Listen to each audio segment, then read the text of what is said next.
Hey guys, hope you're all doing well. So in this video, I'm going to discuss about environmental laws in India. Like నేను ఒక 6 acts అనేవి చెప్తాను. It's like a very quick revision for mains కి attend అవుతున్న students కి and ఖచ్చితంగా forest exams రాయాలంటే ఈ యాక్ట్స్ అనేది బేసిక్ ఐడియా అనేది ఉండాలి. సో ఎండింగ్ వరకు చూడండి. ఇట్స్ లైక్ కంటిన్యూస్ గా చూడండి. సో ఒక యాక్ట్ కి ఇంకో యాక్ట్ కి డిఫరెన్స్ అనేది ఖచ్చితంగా మీకు అర్థమవుతుంది. దెన్ లైక్ ఎగ్జామ్ లో క్వశ్చన్ అడిగేటప్పుడు స్టేట్మెంట్స్ ఇచ్చేటప్పుడు you can eliminate easily. So 6 acts అనేది చెప్తాను. And the first one is Indian forest act 1927. ప్రతి యాక్ట్ కి ఆబ్జెక్టివ్ ఏంటి, కీ ఫీచర్స్ ఏంటి, వాటి యొక్క ఎయిమ్ ఏంటి అనేది చెప్తాను. It's like a brief summary.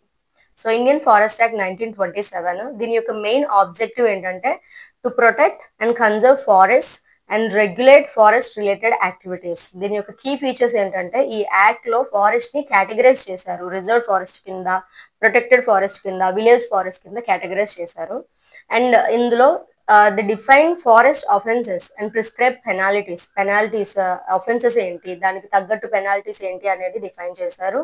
Next ఇందులో కొన్ని specified prohibited activities in reserved forest like trespassing అవ్వచ్చు, ఏదైనా ఇవి చేస్తే అవి అలాంటివి ప్రొహిబిట్ చేయాలి అనేవి డిఫైన్ చేశారు. సో దీని యొక్క మెయిన్ ఎయిమ్ ఏంటంటే to ensure environmental preservation through regulation and enforcement. అది దీని మెయిన్ ఎయిమ్.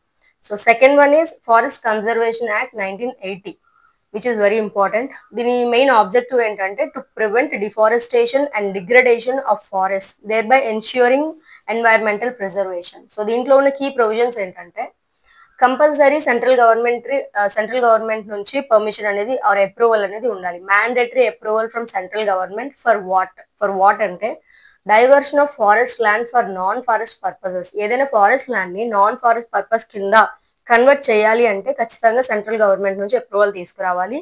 ప్లస్ ఈవెన్ ఆ ల్యాండ్ ని ఫర్ సస్టైనబుల్ అగ్రోఫారెస్ట్రీ పర్పసెస్ కింద వాడతాం అన్నా కూడా సెంట్రల్ గవర్నమెంట్ పర్మిషన్ అనేది కావాలి. నెక్స్ట్ ఇందులో ఏంటంటే like violation or lack of permit అనేది ఒక క్రిమినల్ అఫెన్స్ కింద కన్సిడర్ చేస్తారనమాట. సో దీని యొక్క మెయిన్ ఎయిమ్ ఏంటంటే to limit deforestation, conserve biodiversity, protect wild life. అది దీని main aim. And the third one is national forest policy 1988. So దీని ఆబ్జెక్టివ్ ఏంటంటే to ensure environmental stability and maintain ecological balance by conserving forests as a part of India's natural heritage. So దీంట్లో key provisions ఏంటంటే participatory forest management అంటే చుట్టుపక్కల ఉన్న communities, tribal communities అవ్వచ్చు, లేకపోతే అక్కడున్న లోకల్ కమ్యూనిటీస్ అవ్వచ్చు, వాళ్ళని ఇన్వాల్వ్ చేసి కమ్యూనిటీ ఇన్వాల్వ్మెంట్ అనేది చేసి ఫారెస్ట్ మేనేజ్మెంట్ అనేది చేస్తారు. And conservation of flora and fauna అది కూడా దీంట్లో ఉన్న objective. Next arresting soil erosion, land degradation, desertification ఇవన్నీ అరికట్టాలి. Next promotion of afforestation and social forestry. Next efficient and optimum use of forest produce. అవి దీని యొక్క main aims and objectives. Next fourth one is forest rights act 2006. దాన్నే అటవీ హక్కుల చట్టం 2006 అంటారు. దీనికే ఈ యాక్ట్ కి ఇంకో నేమ్ ఏంటంటే schedule tribes and other traditional forest dwellers recognition of forest rights act 2006 అని అంటారు.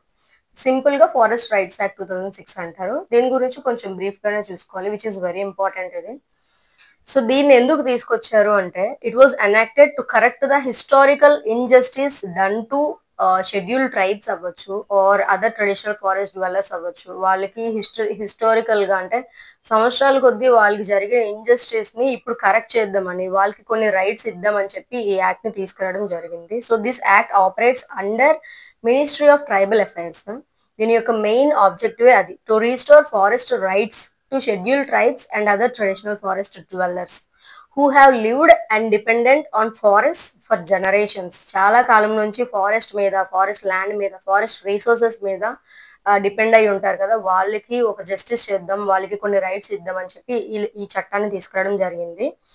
సో ఇది దీని ఆబ్జెక్టివ్ లో to promote environmental conservation, biodiversity, protection and ecological balance through community participation ఒకటి to ensure livelihood and food security of forest dwelling communities, అంటే ఈ other forest dwellers అవ్వచ్చు, schedule tribes అవ్వచ్చు, అక్కడ డిపెండెన్స్. సో దీని స్కోప్ అండ్ కవరేజ్ అనేది applicable to all national parks, wildlife sanctuaries, reserve forest, protected forest అన్ని. దీంట్లో కొన్ని టైప్స్ ఆఫ్ రైట్స్ ఉంటాయి అన్నమాట. ఈ షెడ్యూల్ ట్రైబ్స్ కావచ్చు, అదర్ ట్రెడిషనల్ ఫారెస్ట్ డ్వెల్లర్స్ కావచ్చు. అదేంటంటే ఒకటి టైటిల్ రైట్స్ అంటే like legal ownership of land. వాళ్ళు ఏదైతే సాగు చేసుకుంటున్నారో ఆ భూమి మీద లీగల్ రైట్ అనేది, అది కూడా ఏంటంటే అప్ టు 4 హెక్టార్స్ ఇస్తారు, అంతకు మించి ఇవ్వరు. 4 హెక్టార్స్ అంటే ఇన్ ఏకర్స్ ఒకసారి చెక్ చేసుకోండి.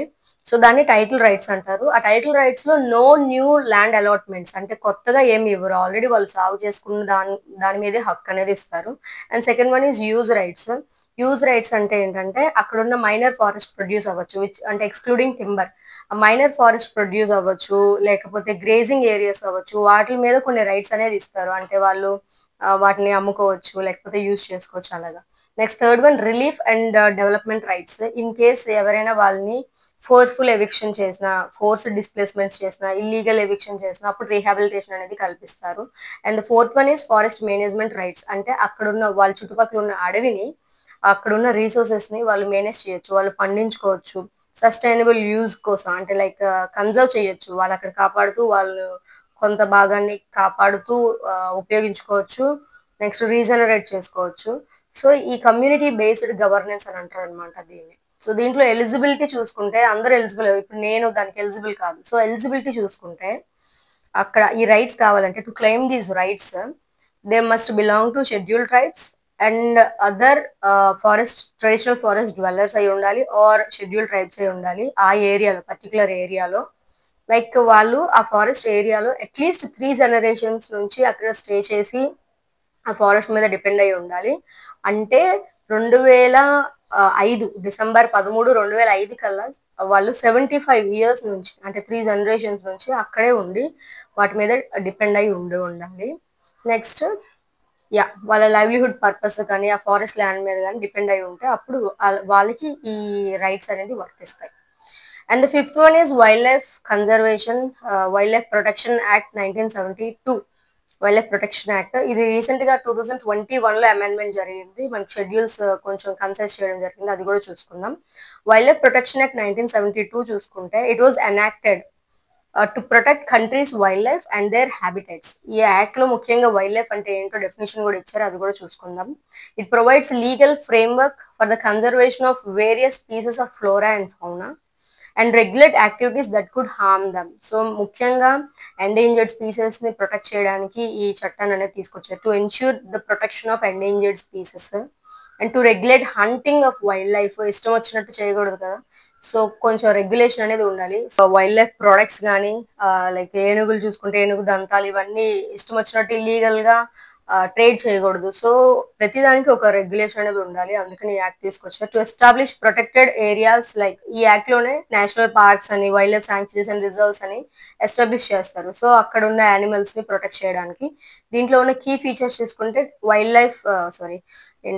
లైఫ్ అంటే డెఫినేషన్ ఇచ్చారు. So as per the act wild life అంటే ఏంటో చూసుకుందాం, విచ్ ఇస్ వెరీ ఇంపార్టెంట్. ఎందుకంటే కొన్ని మనం కన్సిడర్ చేయము, వైల్డ్ లైఫ్ అంటే యానిమల్స్ అనుకుంటాం, లేదా సమ్ వైల్డ్ ప్లాంట్స్ అనుకుంటాం. బట్ ప్లీజ్ ఇప్పుడు చూడండి, వైల్డ్ లైఫ్ అంటే as per the act any animal, bees, butterflies, crustaceans, fish, moths and land or aquatic vegetation, నేల మీద వాటర్ లో ఉన్న వెజిటేషన్ కూడా which is comes under wild life.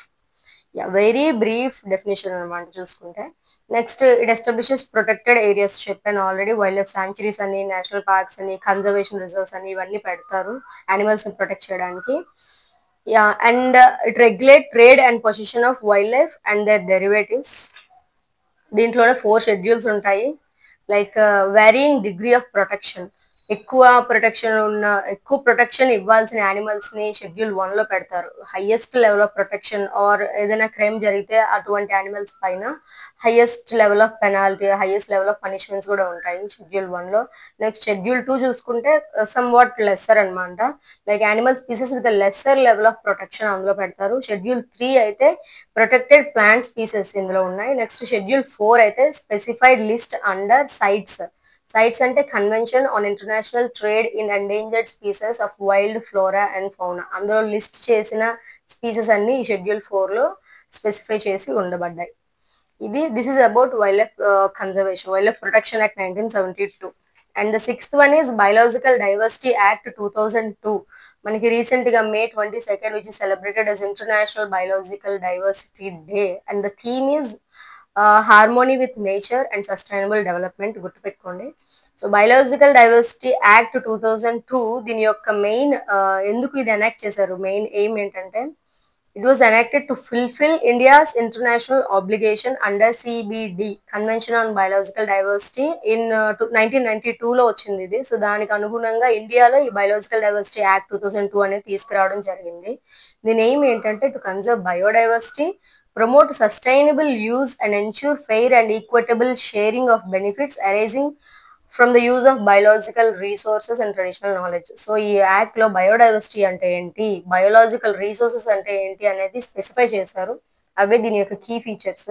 So biodiversity అంటే డెఫినేషన్ ఏంటంటే, it refers to the variety among living organisms from different sources encompassing diversity within species, between species and across ecosystem. So అది biodiversity అంటే. Biological resources అంటే includes plants, animals, microorganisms, that genetic material and byproducts. Byproducts అంటే like excluding human genetic material and value added products అవి exclude చేస్తారు, that have actual or potential value or use. So వాటిని biological resources అంటారు. So ఈ act తాలూకు main ఎయిమే అది. ఈ biological resources ఏవైతే బయోడైవర్సిటీ నుంచి మనకి వస్తున్నాయో వాటిని సస్టైనబుల్ యూజ్, లైక్ ఎక్సెసివ్ గా ఎక్స్ట్రీమ్ గా కాకుండా సస్టైనబుల్ గా యూజ్ చేసి దాని నుంచి ఈక్విటబుల్ షేరింగ్ ఆఫ్ బెనిఫిట్స్ అనేవి పొందాలి. అది బయోలాజికల్ డైవర్సిటీ యాక్ట్ 2002 యొక్క main aim. So these 6 acts which are very important for the exam. Hope you guys understand the acts. If any doubts, comment చేయండి. Thank you guys.